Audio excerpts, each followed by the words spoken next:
የኢኮኖሚያችን አሁን መሰረታዊ ችግርና ማነቆ ይሄ ክሎዝድ የሆነ ፎረን ከረንሲ ሬጂሙ ነው። ይሄ የውጭ ምንዛሬ ችግር ማለት የኦክሲጅን እጥረት ነው። ኢትዮጵያ ውስጥ በብር ሪሊ የሚመረት ግብርና አሁን የውጭ ምንዛሬ የማያስፈልገው ይመስለናል ነው።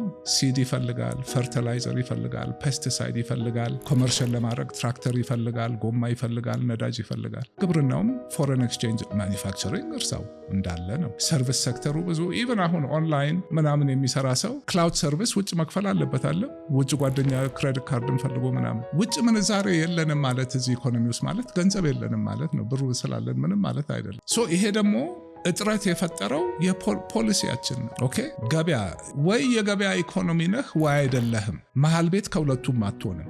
ነፃ ሊበራላይ አሁን የመጨረሻው ሊበራላይዜሽን የሚቀረን ፋይናንሻል ሴክተር ላይ ይሄ ነው። ኤንድ ዲቫሉዌሽን አድርጎ ሌላውን ነገር ካልቀየርከው ቀጥሎ እዛው ነው የሚሄደው። ችግሩን አይፈታም። ከስሩ ይሄ እጥረት ምንድን ነው? የሰፕላይ እና ዲማንድ ኢምባላንስ ነው። እኛ ኖርማሊ ማርኬት ላይ ፕራይስ ነው ይሄን ሴት የሚያደርገው። የውጭ ምንዛሬ ሰፕላይ ሲያንስ ብር ከ50 60 100 200 ሊሄድ ይችላል። ይሄ ሲሆን ግን አሁን ውጭ ምንዛሬው በገበያ ስታረገው ወደ ጥቁር ገበያ የሚሄድበት ምክንያት የለም። በዛ ዋጋ ማርኬቱ አኮሞዴት ሊያደርገው የሚችለው ዲማንድ ኤፊሽንት መሄድ ላለበት ፕሮዳክቲቭ ቦታ በገበያው ያ ይሄዳል። ኢንፍሌሽን ይወጣል። ምን ይላል ግን ሰፕላዩ ደግሞ አሁን ይሄ አንደር ኢንቮይስ የሚደረገው ከብት በዚህ የሚሾልከው ወርቅ በዛ ብላክ ማርኬት በአመት $6 ቢሊዮን ይገባል አይደለም? ሪሚተንስ ለምንድን ነው ብዙ በብላክ ማርኬት የሚመጣው? ባንክ 60 ነው፣ እዛ ጋር 120 ነው። ማርኬቱ ራሱ እዚህ ጋር ቢሆን ጥቁር ገበያ $6 ቢሊዮን ይገባል። ያ ደግሞ ሰፕላይ ይጨምራል፣ ዲማንድ ይቀንሳል። በሂደት መሆን የሚገባው ማርኬት ፕራይስ ይመጣል and efficient allocation ይኖራል። ሰፕላዩ በጣም ይጨምራል። ሩጫ ወተህ እየሮጥ ጉሮሮህ ላይ ገመድ ታስሮብህ መሮጥ or something and እብጠቶቹን በየቦታው እናያለን። ቅድም ስለ ቡና ስናወራ ነበር። ውጭ ምንዛሬ ፍለጋ አሁን የቡና ሴክተሩ እንዴት ኤክስፖርቱ እንደተጎዳና ዲስቶርሽንስ ሁሉ ቦታ ይመጣሉ። ኢንፍሌሽን አንዱ ትልቁ አሁን የሆነ ነገር ቫይረስ ሲኖርህ ትኩሳት ነው አይደለም? ኢንፍሌሽን የኢኮኖሚው ትኩሳት ነው። ኃይለኛ ፊቨር ላይ ነው። ሁሉም ግን ኢኮኖሚክስ it's a science, it's a social science። ይሄ ፖሊሲ ሲደረግ እነዚህ ነገሮች እስካሉ ድረስ በሂደት እዚህ ጊዜ እንደዚህ ይሆናል የሚለው ሳይንስ አለው። የኛ ፖሊሲዎች ከዛ ሳይንስ ውስጥ ናቸው ለረጅም ጊዜ። አብሶ ፋይናንሻል ሴክተር ፖሊሲ። ለምን ፋይናንሻል ሴክተር ፖሊሲ በኖን ኢኮኖሚክ ምክንያቶች ነበር ፖሊሲዎች የሚወጡት። አሁን ያንን ትተን ወደ ሊበራላይዜሽን ስንገባ በጣም ትርጉም ይኖረዋል። በሂደት የፋይናንሻል ሴክተሩ መምጣት ኢኮኖሚን ይረዳል። የኢኮኖሚው ደህና መሆን ይሄን ይረዳል። ይሄ ማለት ደግሞ ሁሉም ይሄ ነገር ካልሰራ መንገድ ላይ ያረከው ኢንቨስትመንት በሙሉ ትምህርት ያረከው ኢንቨስትመንት ምንም ዋጋ የለው። ለምን መንገዱ ላይ ቢዝነስ ከሌለ ምንድነው? ተምሮ ስራ ካላገኘ ምንድነው? ይሄ መኖር አለበት። ይሄ ደግሞ ማን ነው ይሄን ሁሉ የሚነዳው? It's business, it's the private sector። ከስር ነገሩን ለማከም በፊት ሞዴል አድርገን ሰርተነዋል። አሁን ይጨምራል፣ ኢኮኖሚው አድጓል። 5 6 4 7 ቢሊዮን ዶላር እጅህ ላይ ያስፈልጋል። ፍሎት ስታደርገው በየባንኩ ዶላር ይሰጥና በቃ ናና ኤልሲ ክፈት። ያ ማለት ብዙ ቢሊዮን ብር ነው ወደ ብር ስትመረዘረው። ነጋዴው ውጭ ምንዛሬ ለምንድን ነው የሚፈልገው? ዕቃ ለማስመጣት። ሁሉም ይመጣና ኤልሲ ይከፍታል። ማአት ዕቃ ይጎርፋል። የጠፋው ዕቃ ሁሉ አሁን ዋጋ መውረድ ይጀምራል። ማገላበጥ ስላለበት ይሸጣል። ለ6 ወር አሁን ኤልሲ የሚጠይቅህ የለም። የከፈተውን በሙሉ እዚህ ሸጦ ብሎ መገላበጥ አለበት። እዚህ መሃል ሪሚተንስ አንተ ጋር እየመጣ ነው። በዚህ በዛ የሚሾልከው ነገር እንዴ ባላንስ እየመጣ ይመጣል። ጭራሽ አሁን ከምናየው ብላክ ማርኬት ሬትም ሊወርድ ይችላል። you have to control። አሁን ይሄ ዝም ብሎ እዚህ የተጠራቀመ ትርፍ ብዙ ቢሊዮን ብሮች አሉ የተለያዩ ድርጅቶች ማውጣት፣ እነሱን በፌዝ እንዲወጡ እንዳለ አትለቀውም። ግን ዋና ኢኮኖሚ የሚያንቀሳቀሱት ሴክተሮች በማርኬት ሬት እንዲወስዱ አድርገህ ኤክሰሲቭ ዲማንድ እንዳይመጣ ደግሞ ማኔጅ የምታደርጋቸውን አድርገህ ያ ካልሆነ ዝም ብሎ ዲቫሉዌሽን ብታደርግ በቃ ያንኑ ማርጂን በቃ ዝም ብሎ ቁጥሩ ይቀየራል። ለምን ከስር ያለውን ሰፕላይ ዲማንድ ኢምባላንስ ዲቫሉዌሽን አይፈታው። አንድና አንድ ነገር ነው የሚፈታው ዓለም በሙሉ ያለው it's the market። የሚቀረን ስቴፕ እሱ ነው። እሱንም አይኖ እየተከደበት ይመስለኛል። ግን እንግዲህ ያለው እንደኔ ዲቫሉዌሽን ብቻውን የሆነ ትልቅ ኢንፊውዥን ከስር ቅድም እንዳልኩ ይሄ ሰፕላዩን አንዴ እና እዛ መሃል ዲማንዱን አንዴ ገድሎ ሰፕላዩ እንዲገባ ማድረግ it's kind of simple። ዶላር ስለመጣ በነፃ ዶላር የሚሰጥ የለም።